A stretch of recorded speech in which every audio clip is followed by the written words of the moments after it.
Di jalur ini, ribuan orang melintas setiap hari. Tapi sedikit yang tahu berapa banyak nyawa yang pernah hilang di sini. Ada yang bilang ini hanya jalan biasa. Ada juga yang menyebutnya jalur tengkorak. Hari ini, kita akan mengungkap seluruh kisah Alas Roban, dari sejarah berdarah di masa kerajaan, kerja paksa kolonial, mitos yang dipercaya sampai hari ini, hingga alasan kenapa tempat ini akhirnya diangkat menjadi film horor nasional.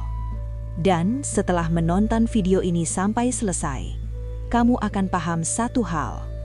Kenapa Alas Roban bukan sekadar jalan, tapi warisan ketakutan kolektif.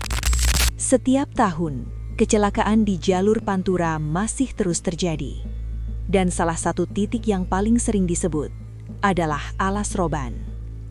Tanjakan panjang, tikungan tajam, penerangan minim. Satu kesalahan kecil bisa berujung maut. Tapi yang membuat Alas Roban berbeda dari jalur lain adalah cerita-cerita yang menyertainya. Cerita yang membuat orang enggan berhenti, enggan menoleh ke spion, bahkan enggan menyebut namanya keras-keras. Alas Roban adalah kawasan hutan di Kabupaten Batang, Jawa Tengah. Nama Alas berarti hutan, dan Roban diyakini berkaitan dengan wilayah pesisir atau naiknya air laut. Ia bukan hanya hutan, ia adalah koridor sejarah, konektor ekonomi, dan sekaligus tempat di mana logika seringkali kalah oleh rasa takut.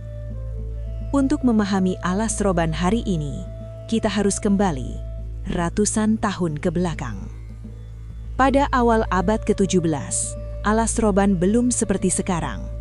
Ia adalah hutan lebat yang dibuka oleh Ki Bahurekso, utusan Sultan Agung. Tujuannya bukan sekadar membuka lahan, melainkan mendukung strategi besar Mataram Islam menghadapi VOC Belanda di Batavia. Sejak masa inilah, Alas Roban mulai dilewati manusia, dan sejak saat itu pula, cerita demi cerita mulai tertanam di tanahnya. Namun, sejarah paling kelamnya justru belum dimulai. Awal abad ke-19, Herman Willem Daendels memerintahkan pembangunan jalan raya pos, Anyer hingga Panarukan. Alas Roban menjadi salah satu titik tersulit. Hutan lebat, tanah berbatu, lereng curam. Ribuan rakyat dipaksa bekerja, tanpa alat layak, tanpa upah, tanpa belas kasihan. Banyak yang sakit, banyak yang jatuh, dan banyak yang tidak pernah pulang. Menurut cerita rakyat, sebagian besar dari mereka tidak dimakamkan secara layak. Dan dari sinilah, keangkeran Alas Roban mulai dipercaya berasal. Masyarakat sekitar mengenal aturan tak tertulis saat melintasi Alas Roban.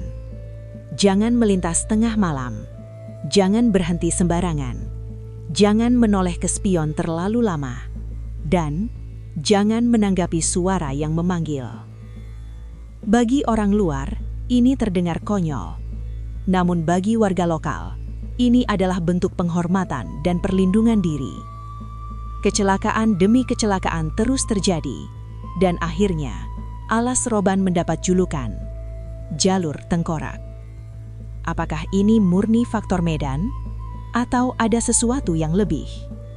Tahun 2026, kisah ini diangkat ke layar besar. Film horor berjudul Alas Roban.